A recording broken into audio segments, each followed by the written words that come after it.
Just, the injuries to my arms, I don't think they've slowed me down. I've played 2 games with them already. So, just got to keep playing ball, just got to keep having fun out there. I'm having fun with my guys and you know, just don't think about them, don't focus on them, and everything's going to be fine. Are there any adjustments you have to make with both of them kind of mobilized in those clubs, or do you feel like normal? Because, we did it, I only wear one club, and it's like a smaller cast on my other hand, so it's not too drastic. It's that's something I had to work on. Tackling changed a little bit, but everything was all fine. You and Mason Graham trade notes about what's ready to come off blocks. No, we haven't, but that's something that I definitely should learn from him. He's great at tearing off blocks. It's been phenomenal all day. Junior, obviously it's a playoff game, but it is still the Rose Bowl. Mm-hmm. Have you guys spent any time talking about any of the history or the tradition that goes into this game? We did yesterday. That's something we talked about quite a bit yesterday. Was the history, especially with Michigan in the Rose Bowl. We're the second most team that's been to the Rose Bowl other than USC, and so talking about all those things, talking about the history, talking about the impact. A lot of the older guys, a lot of the older players like Charles Woodson, Jansen, all those guys had in the Rose Bowl before us. So just being able to see that and then seeing how some of them are in the Rose Bowl Hall of Fame, which is amazing, to see and just to understand about. But yeah, we've been able to talk about it quite a bit, and that's something I've just been soaking in, especially it's granddaddy of them all. When you were growing up, was there any one player, doesn't matter if they were a linebacker or anyone, that you always looked up to? Not really. Did not really watch football growing up. Well, wasn't too big on it, 'cause especially growing up in Haiti, I was a big soccer fan.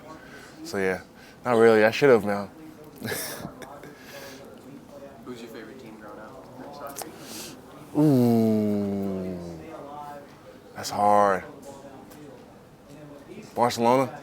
I like Barcelona. They were good. They were good. You play? You watch? Not too much, no. My mom's a big fan.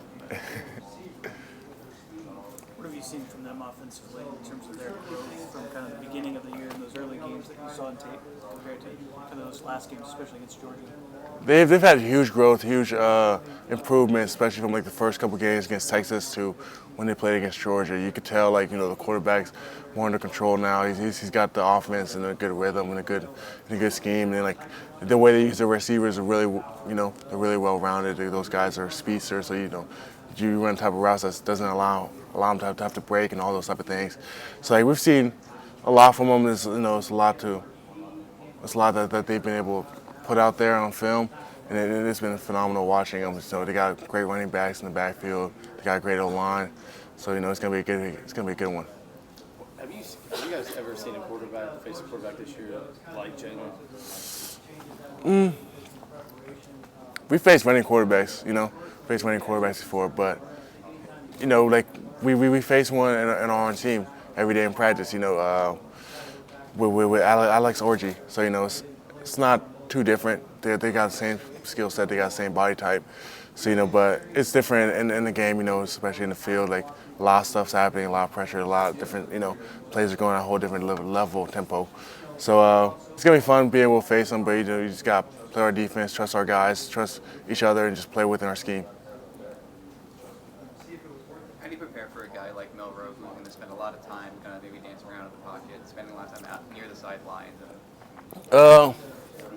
You mostly got to tackle him like a running back. That's mostly our mentality going into this game. Tackle him like a running back. You're not about to get a big hit on him, those type of things. He got great balance. And just don't fall for his pump face, especially when you see on film. A lot of guys just fall for his pump fake, jumping, all that stuff, and he's able to just take off on you. When a quarterback with that kind of speed is in the pocket, what kind of stress does that put on you? Just checking. It's mostly if we play the way we should play, in the way our defense is meant to play, he should be running sideways and back deeper. So it doesn't put too much stress on us. We just got to keep our eyes peeled, and once he leaves the pocket, once he crosses the line of scrimmage, go get him. I know offenses sometimes have scramble rules when quarterbacks leave pocket. Is there something equivalent for the defense when quarterback leaves pocket? Yeah, when quarterback leaves pocket, get on the proper angle, go attack him. Trust the guy next to you. Trust the guy. Use your leverage. If you got inside leverage, stay inside leverage. Don't try to jump outside, because you probably got somebody outside of you that's staying outside leverage, and you can vice tackle them with that. Obviously, last year the semifinal didn't go the way you guys wanted. What changes at all have you seen going into this game in terms of approach or adjustments? It's been huge, especially the way we prep. The way we do, everything. This year it's been like a whole overhaul. Like, we still Michigan to hard, but like it's been allowing our bodies to heal, our bodies to rest, our bodies to proper prepare for this game. So we're not coming into the game already hurt or injured too much. That you can still go out there and play your best football. That's something I think coach has kept in mind. He's like, at the end of the day, you gotta get us to game day. Gotta get us to game day and be able to prepare and play. So once it's time to practice, practice at 100 tempo, and then once it's time to just mentally focus, like everybody's locked in, like with everything, just razor sharp. What's the identity of this defense? What do you think makes this unit maybe different than ones you played with before at any level? The identity is. I feel like our identity is a team defense. The way we all play with each other, the way we trust each other, it's like it's a family. So when we're out there, it's like it's our whole family right there. We're fighting for our family. We're playing for our family, and everything that we do. So like I trust my brother to my right, Mike Barrett. I trust Coach. I trust Mikey. All those guys. Just like we have the trust in each other to go out there and just know the guy next to you is going to do their job. You just got to make sure you focus on doing your job. How was that trust built? At one point, you didn't know anything. Yeah, like Your brothers.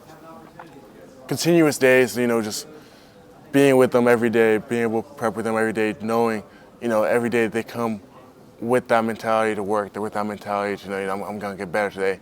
And that's something that, that's pure and like unreal, because there's not a lot of people that have that mentality. When you have 11 people, well, with us, probably like 22 people who are able to do that, come with that mentality to work. It builds so much trust and so much, impact. Especially as the year went on, not having our coach, not having those type of things, like the trust builds, with those guys. Like, yeah, all we have is each other, so just focus on that. And that's something we've been able to, harness and power through with. So with the trust you guys share, how special would a win be this Monday? Phenomenal. The win would be phenomenal, especially it's the granddaddy of them all. So it's where Michigan belongs, is in the Rose Bowl, and especially with the new college format, you don't know what's going to happen in the Rose Bowl, when it's going to be played. So this could be one of the last ones played on January 1st. So you got to go out with a bang. You got to go out there, get the win. That's something I feel like we've been prepared for year after year, and now it's the time. Now it's time to go get it.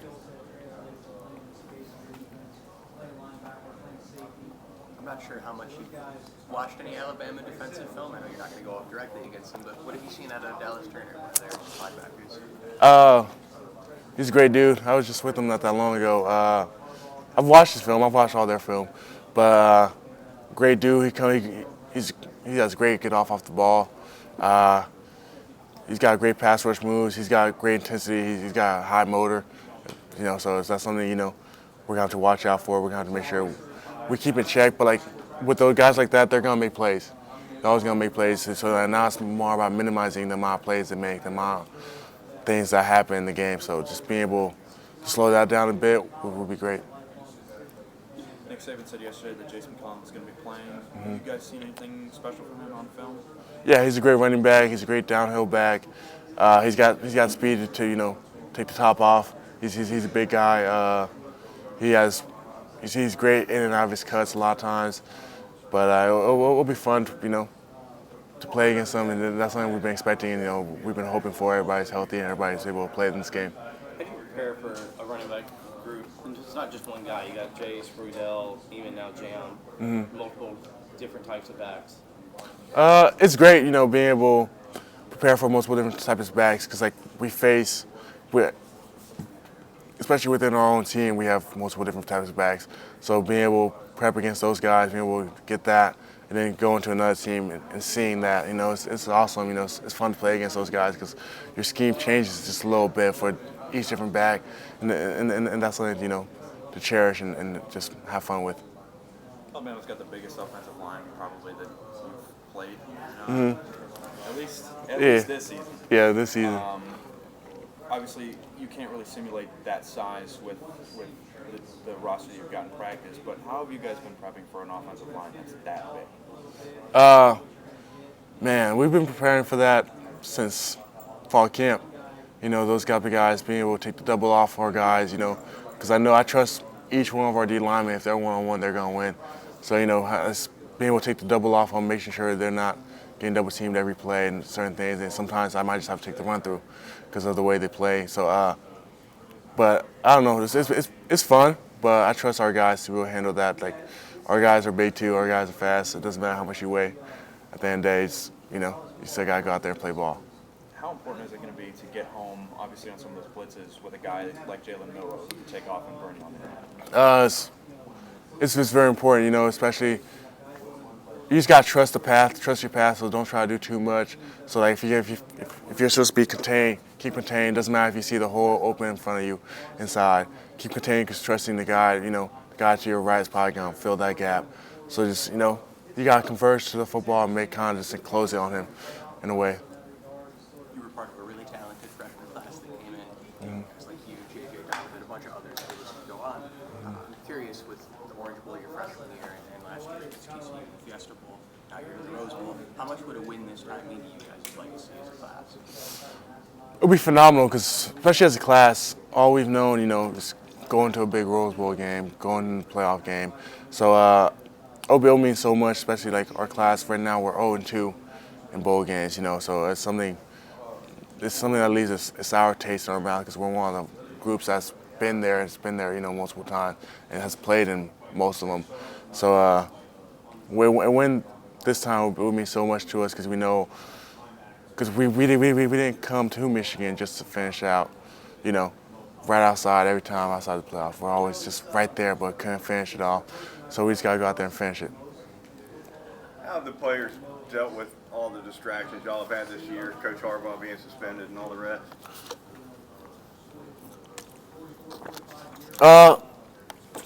It's been phenomenal. The way the players have handled it, the way, you know, our whole team has handled it, it's been phenomenal. You see, like, how everybody just became closer, everybody got together more, and knowing all we had was, you know, our Michigan family, our Michigan football, all those guys, and that all the outside noise didn't really matter, and you can tell by the way we played, by the way we practiced and all that, like at the end of the day, the world's not ending.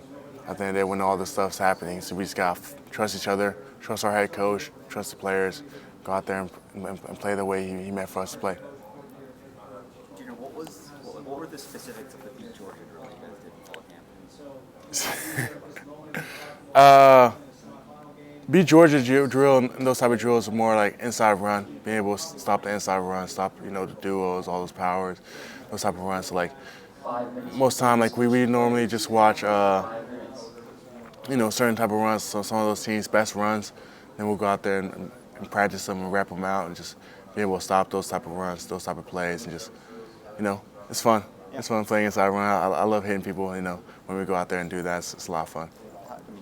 I know it's never like specific about Georgia, but it's about beating the top dog. Yeah, so it's beating the top dog. So whoever the top dog is, that's who we're going after. Because at the end of the day, like, man, if it's us, beat Michigan. You know, so those type of things. Like being the top dog is like Georgia's been the top dog for the last 2 years. So like being able to go out there and, you know, because at the end of the day, we know they're not going to stay the same to what level that they're at. That they just finished out this year, they're always going to improve and grow. So knowing, you know, we got to surpass that level, being able to go out there and just we practice against them day in and day out, being Georgia. It's like so that when we do face Georgia, we're always ready to go. So it's been some like weird ways, Alabama, Georgia, like this. Yeah, like we did beat Alabama, and so it's whoever the top dog is, you know, during the season it's beat Ohio, you know, now it's beat beat Alabama, and next week whichever team it is, you know, so you beat them, and just go out there and prep. Going back to that offensive line, talking about Alabama, we were speaking on earlier. I know you're not rushing the quarterback every single play necessarily, but what does it take to beat an offensive line of that size? Is it stunts? Is it twists? Is it getting them moving or out of space? Beating O-line of that size is just mostly, you know, they love to be physical, so you just gotta go out there and out-physical them. So that like being an O-line, like we love to play physical. Michigan, as you see, Michigan loves to play physical. We love to, you know, we bring the hammer. So it's out there, it's just whoever can outlast each other. That's going to be the main plan. It's like, you know, attacking them, playing, and play out, and just seeing how it goes at the end of the day. How surprised were you that the call game rod, type, like NIL and sweatshirts and all that, the nickname kind of came about and how quickly it grew and got big? It grew because, you know, our fan base, our players, we all love each other. We all, you know, support each other. So, like, when he said that, when he posted it out there, you know, everybody's, you know, reposted to certain things, you know, push it out there. And then he's a great player. He's a great guy. So, you know, Michigan family loves him. So he's been able to grow, just continue to grow, and it's been great for him, especially NIL-wise, being able to have those out there and just, you know, put his name out there, everybody. What would the name of your NIL line? I don't know yet. I've just mostly focused on playing football. Supposed to focus on playing football, you know. This is a blessing in itself, so, you know, not really focused on anything else. Junior, Mike was saying that Jaden Davis really impressed him in practice yesterday. What did you see from him? They've all been impressive. You know, Jaden Davis, he's been making great reads, you know, especially like just coming in. So he's been understanding the offense very well, putting the ball in the right spots, putting the ball in the right guy's hands. So that's something, you know, you can tell he's a quick learner. He's a quick guy. He's not something, especially our offense, you know. We have a lot in our offense, him being able to understand that and you know, just be able to go out there and impress it, especially at the tempo we practice at. It's phenomenal to see, and the rest of the guys have been great. You know, Jeremiah Beasley came in as linebacker. He's been phenomenal. He's been a great guy, you know, to have in the room. You can just tell he's always learning, he's always growing, he's asking questions, which is, you know, as a player, it's great to see those type of guys come in, you know, and have that energy and that fire that everybody else has. Is there any other, not early enrollees, but players who've been around for this year that have impressed you in bowl prep that maybe taken a bigger step forward now that, you know, the regular season ended? I feel like everybody's been impressive. A lot of people have been impressive. You know, Marlon Klein's been impressive, especially during bowl prep. There's been great guys on offense, great guys on defense that have been very impressive. You know, a lot of the freshmen that came in this past year have been very impressive, especially during bowl prep, getting ready, you know, for that spring ball when their time comes to be able to go out there and to shine. I think two freshman linebackers have been very impressive this year. They've changed their bodies tremendously, you know, so it's something, you know, that I'm looking forward to see what they keep doing, you know, especially during spring ball and all that.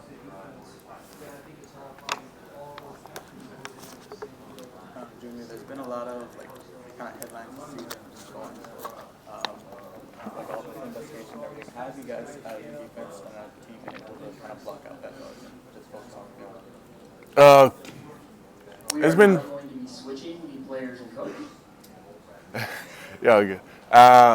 It's been mostly like, you know, coaches prepared us for these moments. Coaches prepare us to go out there and play a game.